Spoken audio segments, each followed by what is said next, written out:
Bueno chicos, seguimos avanzando en el tema de demografía y hoy vamos a explicar cómo ha evolucionado la población a lo largo de la historia.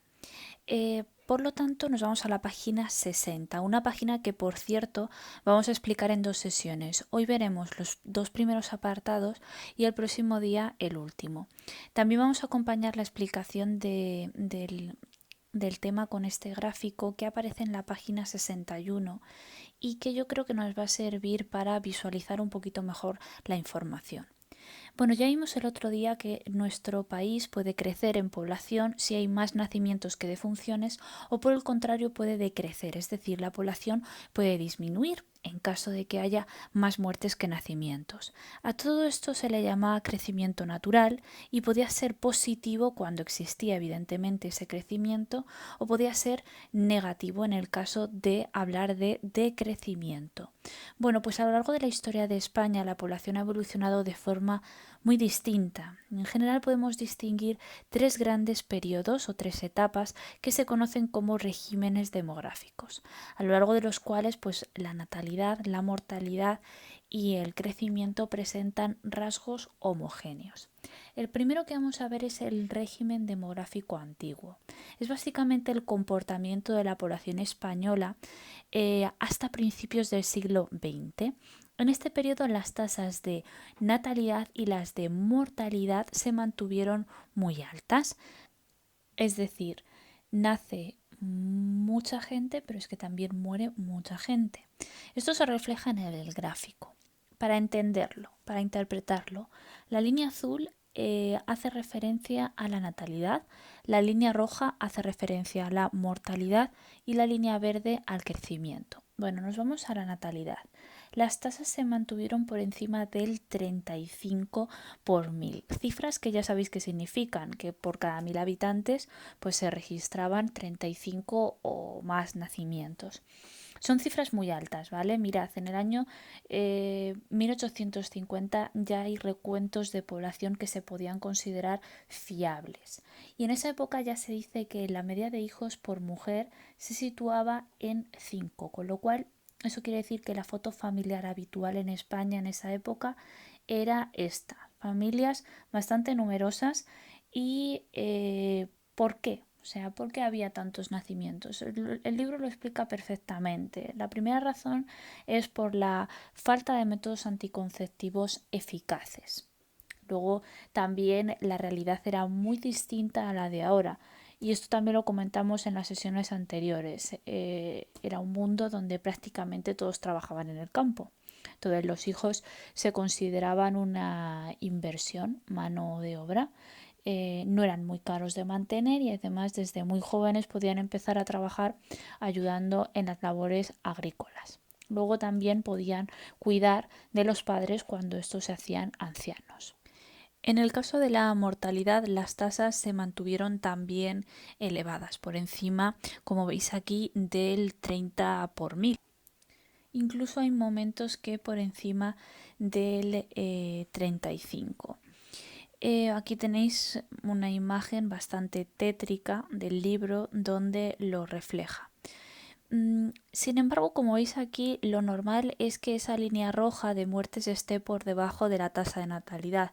Eso significa que de normal nacía más gente de los que morían. Lo que pasa que en el caso de la mortalidad hay repuntes bastante graves. ¿Por qué? Bueno, pues porque en esta época era habitual que se sucedieran grandes epidemias. Epidemias que de tiempo en tiempo se llevaban a muchísima gente por delante. Aquí, por ejemplo, se habla solo del siglo XIX, pero realmente en España ha habido graves epidemias de peste, tuberculosis, pulmonías, gripes. En el caso del siglo XIX, pues hubo una de cólera que afectó gravemente a la población de este país. Entonces, de ahí ese pico. En fin, epidemias que mataban a gente en masa. Entonces, ¿por qué?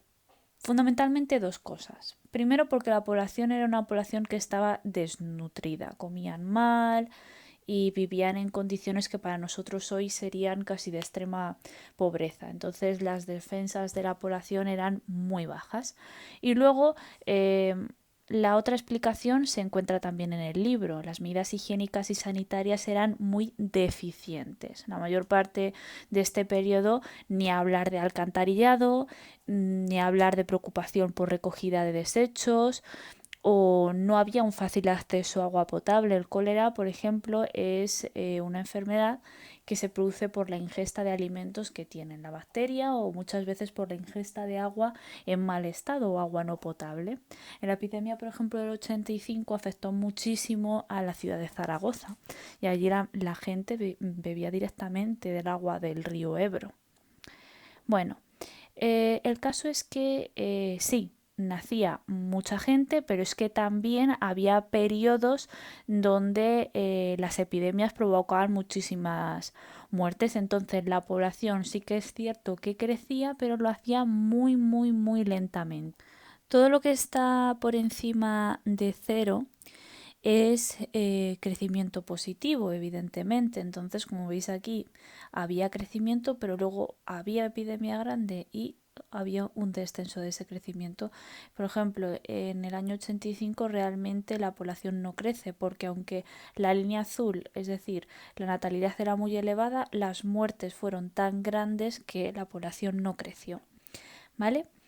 Bueno, a partir de principios del siglo XX y hasta el año 1975 se asiste a un cambio en el comportamiento de la población. Ocurre que la tasa de natalidad va a comenzar a disminuir suavemente y la de mortalidad, sin embargo, va a caer bastante en picado. Vamos a analizarlo por partes. Primero, la de natalidad, la azul, fue cayendo fundamentalmente por tres motivos. Hay un más fácil acceso a métodos anticonceptivos, se desarrolla la industria. Esto hizo que en el ámbito, por ejemplo, urbano se notara antes ese descenso de los nacimientos que en el rural. Y luego también por los propios acontecimientos históricos. Luego, si veis el gráfico con detenimiento, veréis que a partir de los años 30 el descenso es más acusado. ¿Por qué?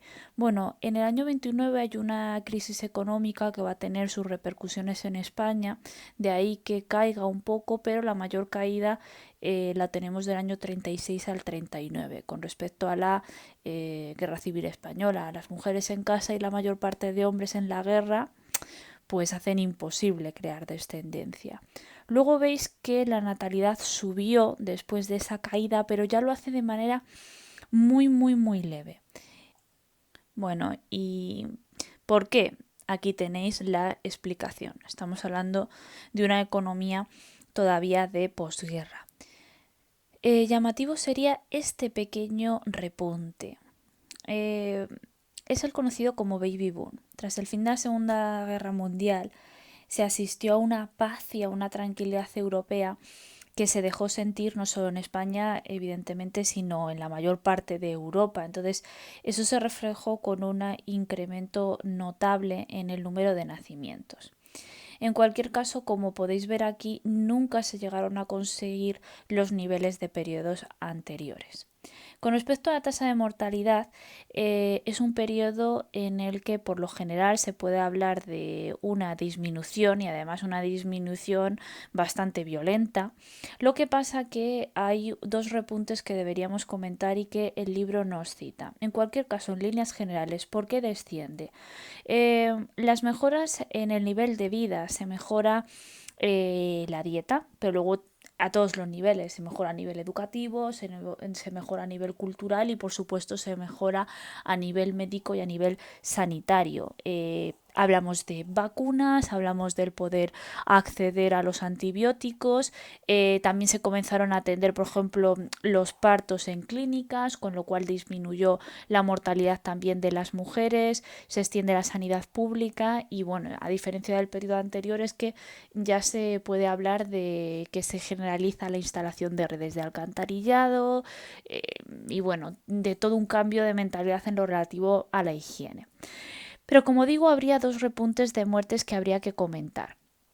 La primera es la del año 1918, a raíz de la conocida como gripe española, que provocó muchísimas muertes en España, pero no solo en España, sino en otros territorios. Es la mal llamada gripe española, porque ni nació en España ni afectó solo a España. Y no voy a ampliar más información al respecto de esto porque probablemente os mande algún trabajillo. Y luego también, evidentemente, aquí veis otro repunte que, aunque no es tan acusado, es fácilmente visible y que se debe a la Guerra Civil Española. Creo que las razones son evidentes, porque aumentan las muertes en un conflicto militar. No tengo ni que citarlo ni explicarlo. A pesar de esto, bueno, el crecimiento fue bastante elevado en líneas generales. ¿Por qué? Porque la mortalidad cayó de forma tan brutal con el avance en la medicina que nunca antes se asistió a un crecimiento de la población tan rápido como el que encontramos en este periodo de transición. Bueno, el próximo día veremos el régimen demográfico moderno, es en el que estamos actualmente, y también veremos casos concretos de algunas provincias que son interesantes y también la situación de Castilla-La Mancha, lo cual os va también a ayudar a terminar ese ejercicio que os he pedido para que trabajéis el fin de semana. Si tenéis algún tipo de duda, me lo hacéis saber, ya sabéis que por Google Classroom o también por aquí, por YouTube.